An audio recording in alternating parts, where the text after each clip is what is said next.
한번 따라서 할까요? 바울이 에베소에 와서 안식년 휴가를 보내면서 2주간은 그리스도가 특히 이 성지를 여행하고 나머지는 또 좀 휴식도 하고 충주도 하는 그런 시간을 가졌습니다.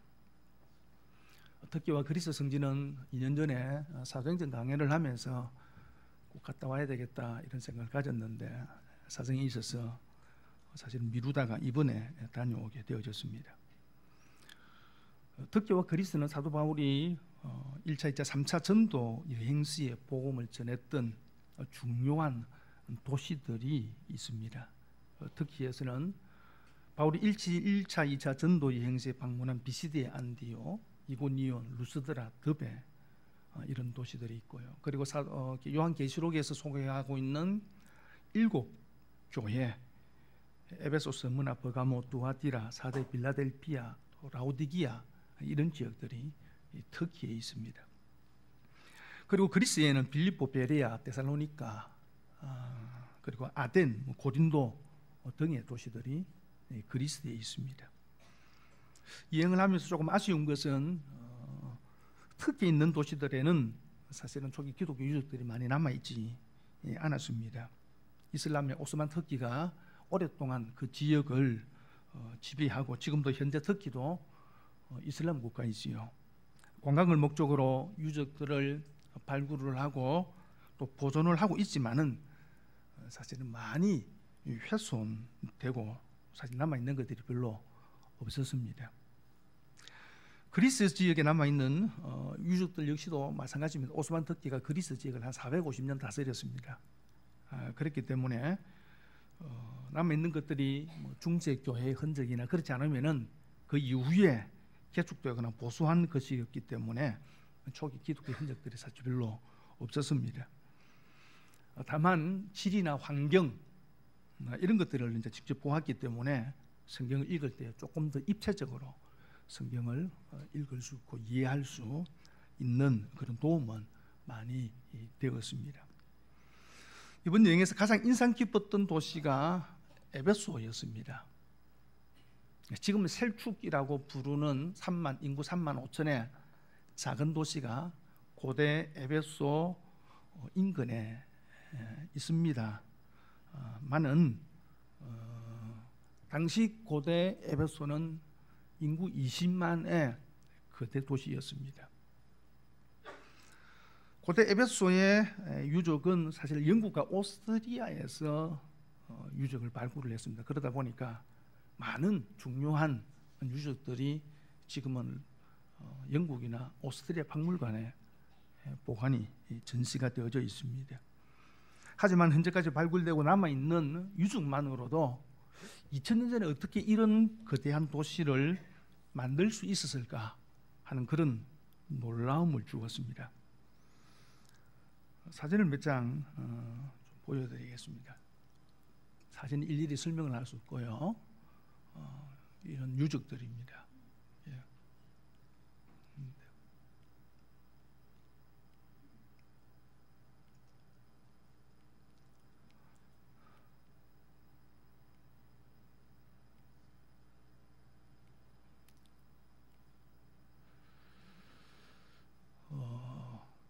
이런 뉴스들을 보면서 참 2000년 전에 어떻게 이런 도시를 만들 수 있었을까 하는 놀라움들이 사실은 계속 있었습니다. 에베소는 바울이 2차 전도 여행 말미에 잠시 들러서 말씀을 전했고요.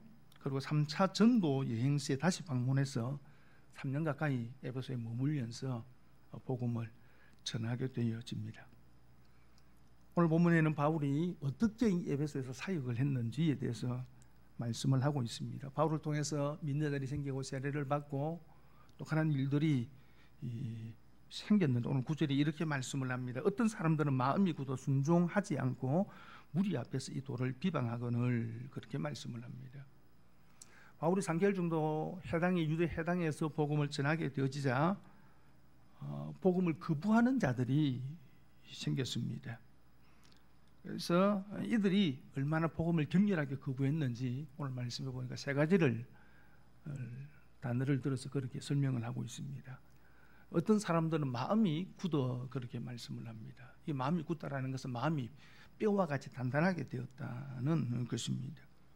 여러분, 굳은 마음에는 말씀이 뿌리를 내리지 못하지요. 그래서 유대인들의 마음이 굳어서 그들이 이렇게 복음을 받아들이지 못했다는 겁니다. 그리고 순종하지 않고 그렇게 말씀을 합니다. 이게 순종하지 않았다는 말은 믿지 않았다는 것입니다. 마음이 굳어져서 복음이 들어가지 않으니까 자연히 그들이 복음을 거부했다는 거죠. 그리고 이런 마음의 상태가 변함없이 계속 지속되었다는 것입니다. 그래서 결국은 복음을 거부했다는 거죠. 그리고 마지막으로 나온 단어가 무리 앞에서 이 도를 비방하거늘 그렇게 말씀을 합니다. 이 유대인들은 소극적으로는 믿지 않았고 적극적으로는 복음을 비방했습니다. 이는 복음을 비방했다는 것은 단순히 사도 바울을 비방했다는 것이 아니죠. 결국은 하나님에 대한 비방이고 성령의 역사를 거스리는 죄악이지요. 그럼에도 불구하고 사도 바울이 이 사역에 에베소에서 어떻게 사역을 했는가 하는 것이 오늘 본문이 말씀하고 있는 겁니다. 그 첫 번째를 한번 따라서 할까요? 그들을 떠났다. 9절 말씀 같이 읽겠습니다. 시작.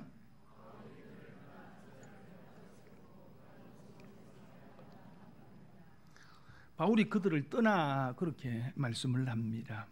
복음을 거부하는 유대인들을 바울이 떠났다는 것입니다. 예수님께서 제자들을 부르시고 또 제자들을 다시 전도를 위해서 파송을 하시면서 제자들에게 하신 말씀 중에 이런 말씀이 있죠. 누구든지 너희를 영접하지 아니하고 너희 말을 듣지 않거든 그 집이나 성에서 나가 너희의 발의 먼지를 떨어버리고. 복음을 거부하면은 떠나라는 것입니다. 먼지를 떠나버리고 그냥 미련 없이 가라 그렇게 말씀을 합니다. 다시 말하면 복음을 거부하는 자들을 붙들고 그들과 싸울 필요가 없다는 것입니다. 논쟁할 필요가 없다는 것입니다. 전하고 뒷일은 하나님께 맡기고 하나님께서 인도하시는 또 다른 곳으로 가라는 것입니다. 이 말씀은 우리가 인생의 장애물을 만났을 때에 삶의 어려움이 계속될 때에 포기하고 쉬운 길을 가라 그런 말씀이 아닙니다. 여러분, 때로는 힘든 환경이지만 우리가 때로는 지켜야 되고 때로는 그 자리에서 인내하며 기다려야 할 때가 있습니다. 하지만은 복음을 거부한다면, 하나님과 성령을 거부한다면 하나님께서 열어주시는 또 다른 길을 바라보면서 기대하면서 떠나라는 것입니다. 여러분, 그러므로 막혔다고 실망하거나 낙심할 필요가 없다는 것입니다. 하나님은 다른 길을 열어주시고 그리고 그를 통해서 더 놀라운 일을 이루어 가신다는 것입니다. 어쩌면은 여러분, 복음은 거대한 물줄기와 같습니다. 여러분, 강이 늘 바르게 곱게 흐르는 것은 아니지 않습니까? 여러분, 강이 산을 만났습니다. 어떻게 할까요? 산을 그냥 부숴봅니까? 아니잖아요. 강을 돌아서 물줄기를 틀어서 그렇게 흘러가는 것입니다. 여러분, 산이 물의 흐름은 바꿉니다. 물의 흐름은 바꿀 수 있습니다. 그러나 산이 물의 흐름을 막을 수는 없습니다. 복음의 역사도 마찬가지입니다.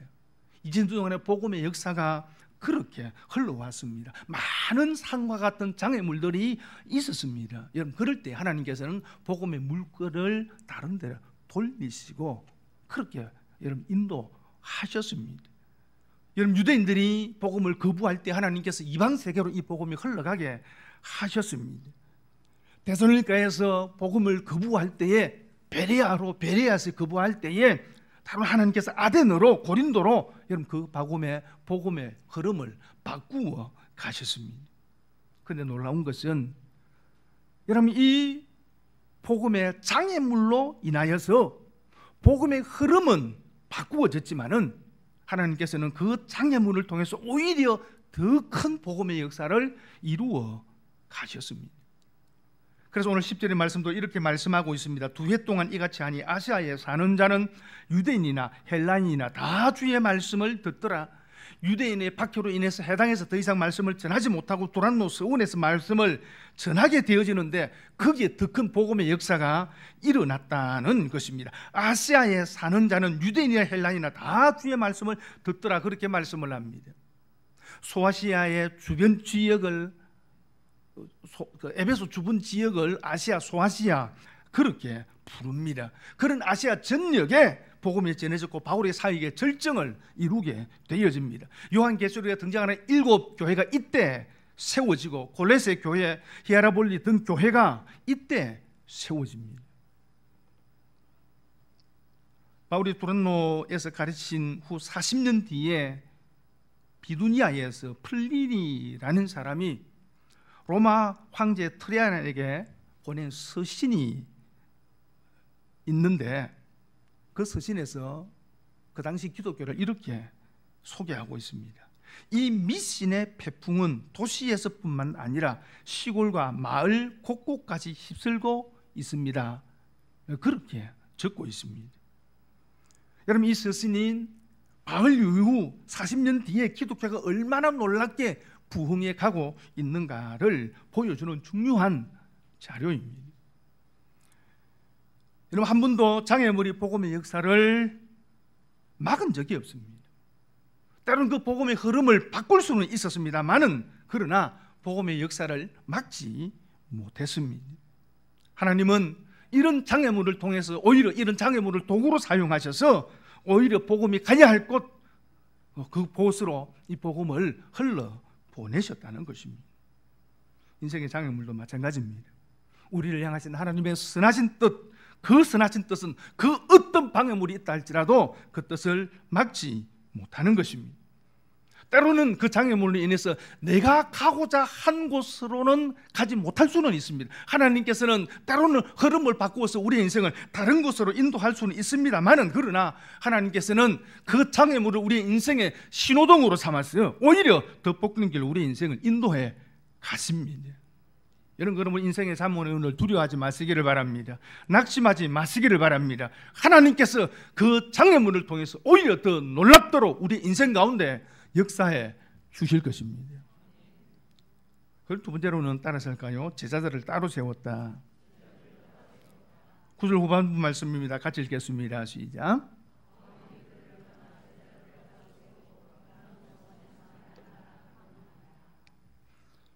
바울은 유대인들을 떠나서 제자들을 따로 세웠다, 그렇게 말씀을 합니다. 여기 제자들이 바울을 통해서 복음을 1차, 2차 전도 여행 때 들렀을 때, 그리고 또 이제 3, 4년도 들렀을 때 복음을 전했을 때 믿은 자들을 가리키는 거죠. 바울이 이런 제자들을 따로 세웠다, 그렇게 말씀을 합니다. 이게 따로 세웠다, 따로라는 말은 뚜렷이 경계를 정하다, 한계선을 긋다라는 뜻입니다. 복음을 받아들이는 자와 복음을 받아들이지 않는 자 사이에 분명한 경계선을 그었다는 것입니다. 여러분, 이 경계선은 복음을 받아들여 생명을 얻은 자와 복음을 받아들이지 않음으로 인하여서 멸망당할 절자 사이의 경계선을 이야기를 합니다. 이런 복음은 예수 그리스도는 이 두 사이의 경계를 분명하게 만들어줍니다. 예수님께 십자가에 달리실 때 두 강도를 보십시오. 여러분, 이들은 한평생 함께했던 자들입니다. 그런데 예수님의 십자가를 중심으로 한 강도는 오른편에, 한 강도는 왼편에 못이 바뀌게 되어집니다. 예수님을 중심으로 경계가 생겼습니다. 이러한 외적인 경계선만큼이나 그들 사이에 영적인 경계선이 생겼습니다. 한 강도는 예수님을 조롱하고 비방했지만은 다른 강도는 오히려 그 동료를 꾸짖으면서 당신의 나를 임하실 때 나를 생각하소서라고 말을 합니다. 여러분, 예수님에 대한 태도와 십자가를 대한 태도로 인해서 그들의 평생 함께 죄를 지고 살아온 그들 사이에 경계가 생겼습니다. 그것은 생명과 사망의 경계선이었습니다. 에베소에도 이런 경계선이 생겼습니다. 복음을 비방하는 자와 복음을 받아들이는 자들 사이에 경계선이 생겼습니다. 여러분, 이 경계선은 뭘 이야기합니까? 구별을 이야기합니다. 바울은 성도들을 따로 세움으로 그들이 에베소라고 하는 그 세상과 구별됨을 분명히 했습니다. 여러분, 그리스도인을 성도라 그렇게 부르지요. 성도란 말이 무슨 말입니까? 거룩한 무리라는 뜻입니다. 저 여러분 거룩한 무리인 줄 믿습니다. 근데 여러분 거룩합니까? 여러분 깨끗하십니까? 아니잖아요. 그럼에도 불구하고 우리를 왜 성도라고 부릅니까? 거룩은 구별이기 때문입니다. 구별이 뭡니까? 차이죠. 차이입니다. 둘 사이에 나타난 차이를 두고 구별이라고 합니다. 여러분, 성도는 세상과 차이가 있어야 합니다. 삶의 방식이, 가치관이 차이가 있어야 합니다. 달라야 합니다. 그것이 성도의 힘입니다. 여러분, 에베소가 어떤 도시였는지 이번에 유적을 통해서 확연하게 볼 수 있었습니다.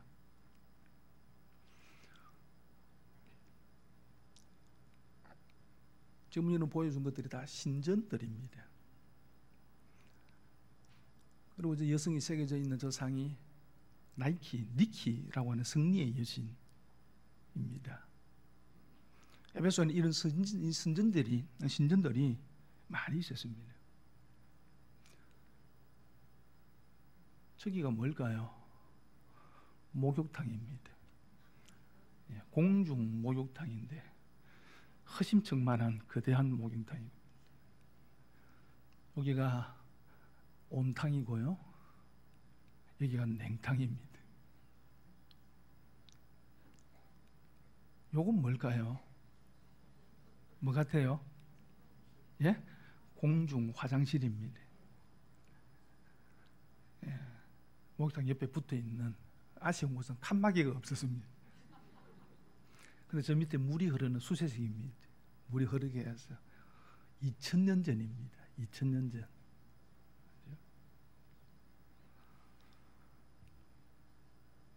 그리고 여기가 또 잘 구분이 안 납니다만은 여기가 육박 사창가가 있었던 곳입니다.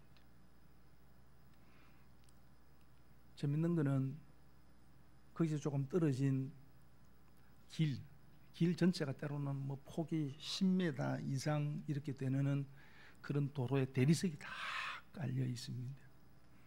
그 한가운데에 저런 대리석이 있었습니다. 저기 뭐죠? 사람의 발바닥인데요. 발바닥 옆에는 잘 안 보이지만은 여자의 모습이 생겨져 있습니다. 그러니까 요리 가면은 유곽이 있습니다라고 하는 안내 표시입니다. 그게 광고판입니다. 광고판. 그죠? 저것은 뭐 제가 찍은 사진이 아닙니다만은 원형극장입니다. 25,000명을 수용할 수 있는. 에베소 인구가 몇 명이라고요? 당시 20만이었습니다.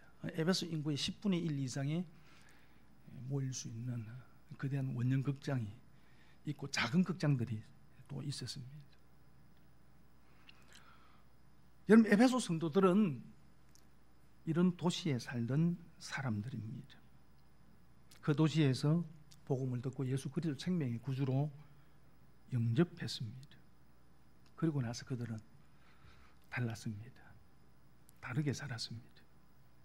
그들이 예수님을 믿었다고 에베소를 떠난 것은 아닙니다. 여전히 그 에베소에 살고 있지만은 다르게 살았습니다.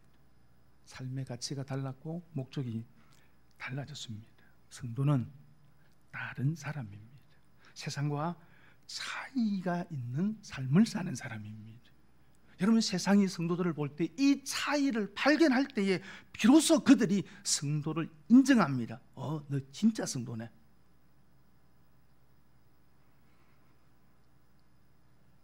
한 자매가 십자가 목걸이를 하고 교회를 갔습니다.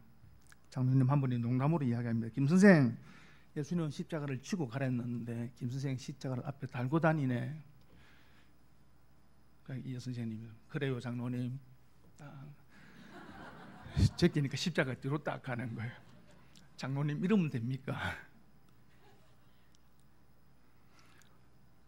여러분, 세상이 교회 종탑 높은 곳에 달려있는 십자가를 보고 감동을 합니까? 십자가의 화려한 네온사인 십자가를 보고 세상이 감동합니까? 그렇지 않지 않습니까? 성도의 삶에서 십자가를 지고 갈 때, 정말 자신을 부인하고 십자가를 지고 주님의 뒤를 따라갈 때, 여러분 그 차이를 알 때 감동하는 것입니다. 그리고 그 십자가는 분명한 경계선을 그어줍니다. 생명과 사망의 경계선을 그어줍니다. 여러분 그 차이를 보여주어야 합니다. 에베소 성도들은 차이가 있었습니다. 달랐습니다. 바울이 그들을 따로 세웠습니다. 오늘 저와 여러분이 이 세상과 다를 수 있기를 바랍니다. 차이가 있을 수 있기를 바랍니다. 그리고 세 번째로는 따라서 할까요? 날마다 말씀을 가르쳤다. 9절과 10절 말씀 같이 읽겠습니다. 시작.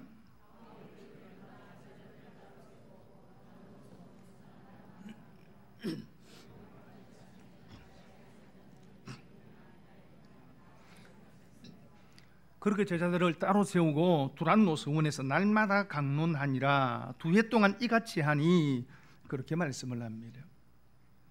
두란노 성원이라는 곳에서 날마다 하나님의 말씀을 가르쳤습니다.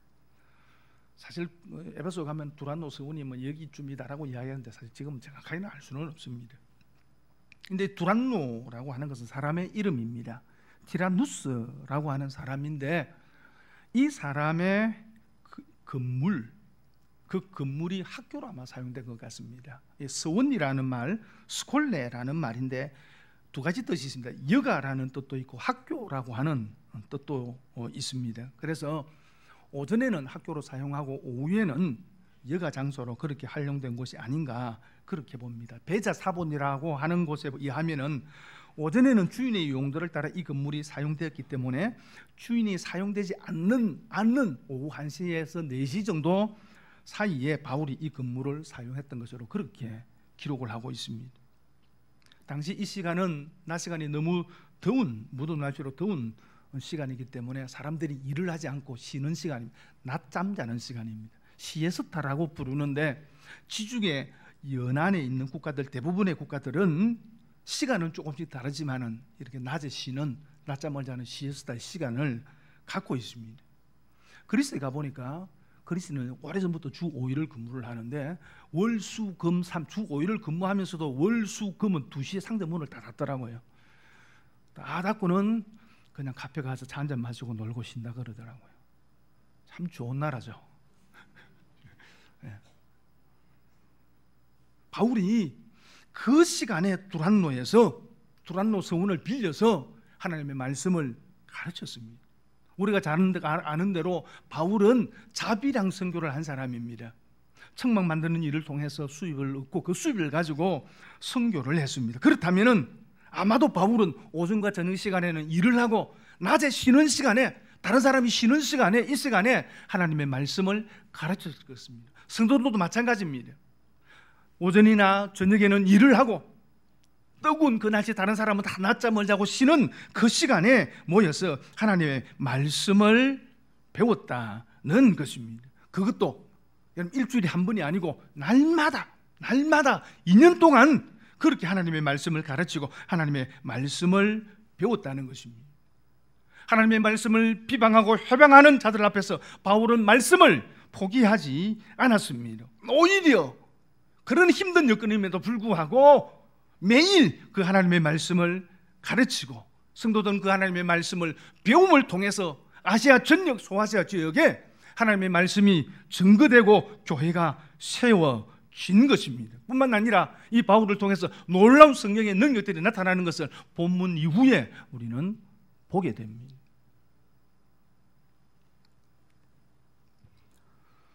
터키와 그리스 여행을 하면서 줄곧 생각하고 고민한 것이 하나가 있었습니다. 앞서 말씀드린 대로 터키에서는 기독교 유적들이 사실 별로 많이 없습니다. 그리고 그리스에 있는 것도 그리스가 그리스 정교를 믿습니다. 인구의 한 98% 정도가 그리스 정교, 동방 정교 신자들입니다. 여러분 중세 교회가 콘스탄티노플, 지금 이스탄불입니다만은 중심으로 동방 정교와 로마 서방교회, 캐톨릭과 이렇게 나뉘어지게 되어지죠. 동방 정교는 사도 바울을 일대 주교로 봅니다. 가톨릭에서는 일대 교황을 베드로로 보지만은 이 동방정교에서는 사도 바울을 일대 주교로 봅니다. 이 동방정교의 특징 중에 하나가 그림이에요. 성화입니다. 그래서 그리스 정교 성당 안에 들어가면은 교회당 안 전체가 다 그림이에요. 지붕까지도 다 그림이 그려져 있습니다. 성경에 있는 여러 가지 중요한 사건들을 그림으로 그려놓았습니다. 당시 문명이 많았기 때문에 가르치기 위함이다, 그렇게도 이야기를 하더라고요. 여러분, 그래서 가톨릭이나 이런 동방정교를 보면은요, 화려한 건물이 있고 조각이 있고 그리고 성화들이 있습니다.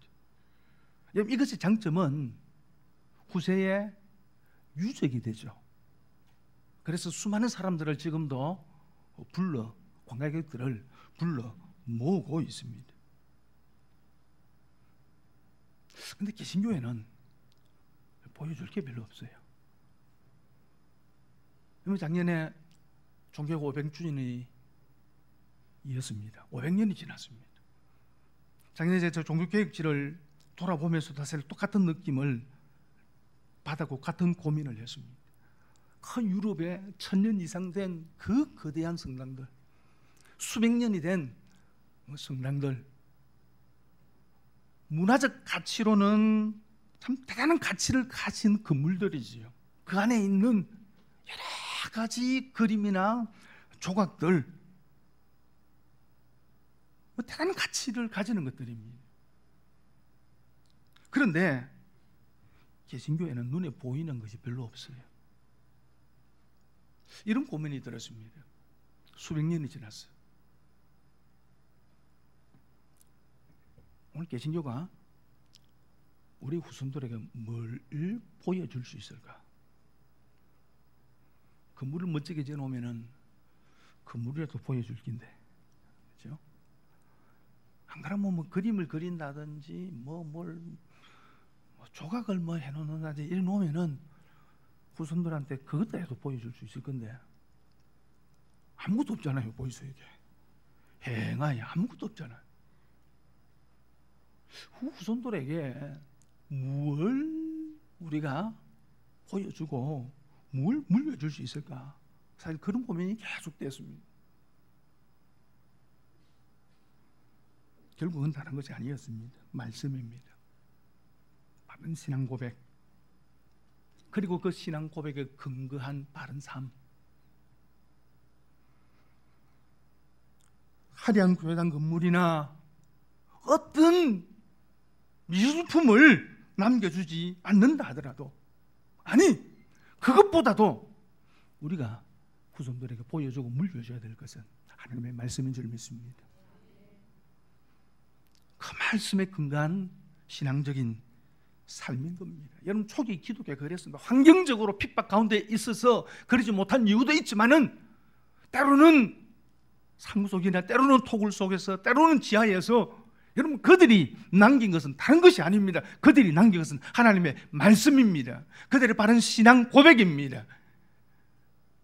여러분, 오늘 우리가 물려받은 것은 화려한 건물이 아니라 좋습니다. 그 어떤 다른 것이 아니라 우리가 그들을 통해서 물려받은 것은 하나님의 말씀입니다.